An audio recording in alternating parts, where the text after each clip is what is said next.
कितने आदमी थे? फिल्म में कितने आदमी थे ये तो आप जानते ही हैं।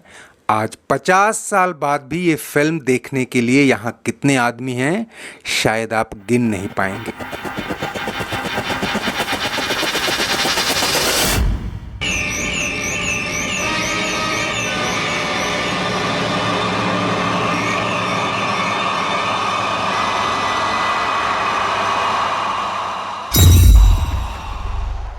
आपने शोले तो कई बार देखी होगी लेकिन शायद ये सीन नहीं देखा होगा, और ऐसे ही कई और सीन भी जिन्हें देखना भारतीय दर्शकों को तो नसीब नहीं हो सका, लेकिन यहाँ दुनिया के सबसे बड़े ओपन एयर सिनेमा शो में हजारों लोगों ने उनका लुत्फ उठाया और बहुत जल्द भारत की ऑल टाइम ब्लॉकबस्टर और कल्ट क्लासिक फिल्म अपनी 50वीं वर्षगांठ यानी 15 अगस्त 2025 के बाद इसी ओरिजिनल अनकट फॉर्म में भारतीय सिनेमाघरों में भी दस्तक देगी। इटली के बोलोग्ना शहर के बीचों बीच Piazza Maggiore open air cinema show में 24 मीटर लंबी और 10 मीटर चौड़ी इस विशाल स्क्रीन पर दिखाई जा रही फिल्म इस मायने में भी अलग है कि ये पूरी तरह ओरिजिनल नेगेटिव से रिस्टोर की गई है, और ये रिस्टोरेशन सुनने में जितना छोटा लग रहा है इसकी प्रोसेस उतनी ही लंबी और जटिल थी। 50वीं वर्षगांठ के लिए इसे रीस्टोर करने में उतनी ही देसी विदेशी तकनीक लगानी पड़ी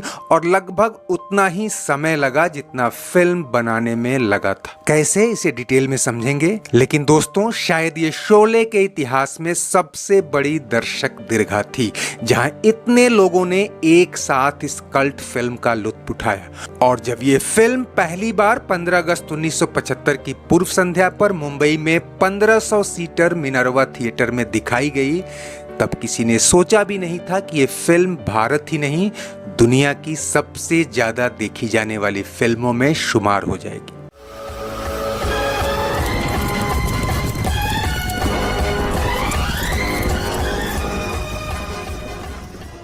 फिल्म के डायरेक्टर रमेश सिप्पी तो उस हफ्ते को याद कर सिहर उठते हैं कि कैसे 2-3 दिन के भीतर ही शोले को फ्लॉप मान लिया गया, और जब 3 करोड़ की रिकॉर्ड लागत और 3 साल की मेहनत पर पानी फिरता दिखा तो आनन फानन में कैसे script writer Salim Javed, cinematographer Divecha, actor Amitabh Bachchan, Dharmendra, Amjad Khan के साथ सिप्पी बैठकों का दौर शुरू कर बैठे कि आखिर फिल्म में क्या कमी रह गई या क्या कुछ बदलने की जरूरत। कुछ क्रिटिक्स गब्बर सिंह के किरदार को बेतरतीब, बेढंगा और बेकार बता रहे थे, तो कुछ ने आखिर में जय यानी अमिताभ बच्चन को मारने के फैसले को गलत कहा।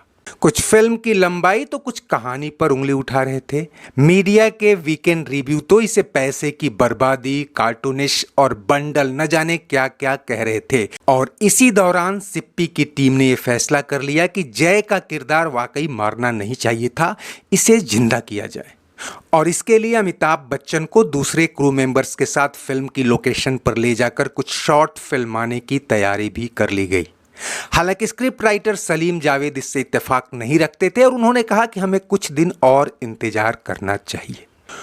और दूसरे हफ्ते से फिल्म ने जो रंग दिखाना शुरू किया और तीसरे चौथे हफ्ते के बाद सिनेमा घर के अंदर से लेकर बुकिंग विंडो तक जो नज़ारे दिखे उसकी कहानियां हम पहले भी सुनते आए हैं, लेकिन इस खास मौके पर कुछ और बातें रिमाइंड करा दें कि कैसे उसी मिनर्वा में फिल्म 5 साल तक लगातार तमाम शहरों में 5-10 रुपए के टिकट 100 रुपए तक ब्लैक हुए, और अनुपमा चोपड़ा की किताब Sholay the making of a classic की माने तो दिल्ली के सीलमपुर में रहने वाले एक ब्लैकी ने तो इस फिल्म के टिकट बेचकर घर बना लिए थे। कहीं मूंगफली बेचने वालों ने दुकानों के ठिये खरीद लिए, और फिल्म बनाने वालों की कमाई का अंदाजा इस बात से लगाइए कि ये फिल्म हर डिस्ट्रीब्यूशन टेरिटरी में 1 करोड़ रुपए से ज्यादा कमाने वाली भारत की पहली फिल्म बनी। यही नहीं, पॉलीडोर नाम की कंपनी ने शोले के 48 मिनट के डायलॉग रिकॉर्ड जारी किए थे, और उसके इतने रिकॉर्ड्स बिके कि कंपनी ने डिमांड पूरी करने में हाथ खड़े कर दिए। मुंबई में सिनेमा घरों के पास कई बस स्टॉप के नाम शोले कर दिए गए थे, जबकि कई शहरों में लोगों को सिनेमा घरों तक लाने के लिए शोले स्पेशल महानगरीय बसें चलाई गईं। और बात चूंकि विदेशी एग्जीबिशन से शुरू हुई थी तो ये भी बताते चलें कि विदेशी आलोचकों ने शोले को भारत का पहला करी वेस्टर्न कहा था, क्योंकि इसमें कंटेंट और तकनीक को लेकर देसी विदेशी फ्यूजन देखने को मिला था।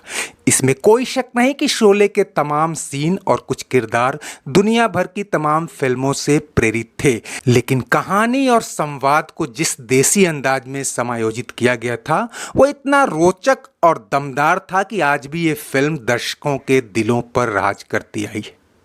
खैर, बात जिस ओरिजिनल या एडिटेड सीन से हुई थी वो एंडिंग सीन है, जहां ठाकुर डाकू गब्बर सिंह को मारकर अपने परिवार की हत्या का बदला लेता है। हालांकि जो फिल्म हम सबको देखने को मिली उसमें ये सीन नहीं है, बल्कि आखिर में गब्बर को पुलिस पकड़ के ले जाती है।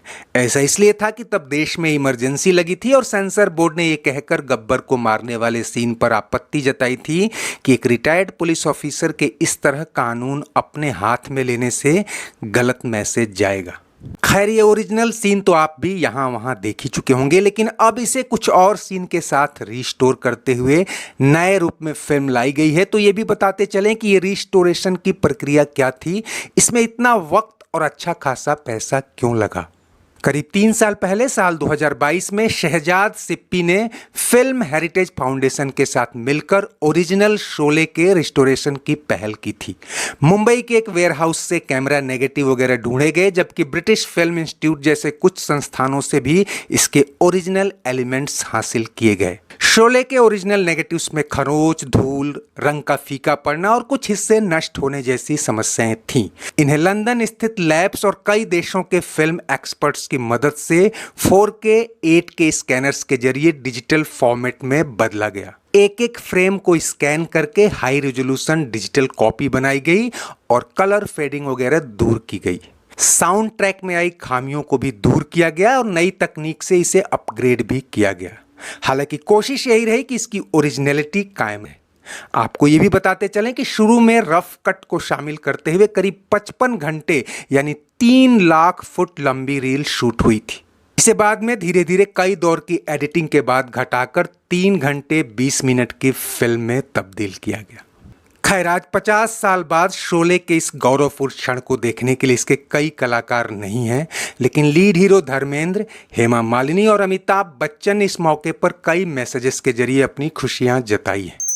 दोस्तों, शोले क्यों बनी भारत की सबसे सफल फिल्म और क्यों ये 50 साल बाद भी एक कल्ट या कालजयी फिल्म बनी हुई है, इसे लेकर देश और दुनिया में काफ़ी बातें और यहाँ तक कि रिसर्च भी खूब हुई हैं। लेकिन मोटे तौर पर हमें 3 बातें समझ में आती हैं। एक तो सीधी सरल कहानी, इमोशन और आम आदमी को छूने वाले डायलॉग।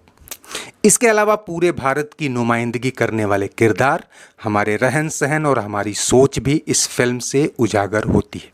म्यूजिक और स्टीरियोफोनिक साउंड का अपना ही असर था। गाने इवेंट को ध्यान में रखकर लिखे और रचे गए थे, सो वो भी अमर हुए। अगर आपको भी लगता है कि क्यों शोले कालजयी फिल्म बन गई, तो अपने विचार हमें कमेंट बॉक्स में जरूर लिखें और चलते चलते वीडियो लाइक और शेयर तो करें ही, अगर चैनल सब्सक्राइब नहीं किया है तो वो भी करते चलें। शुक्रिया, नमस्ते, आभार।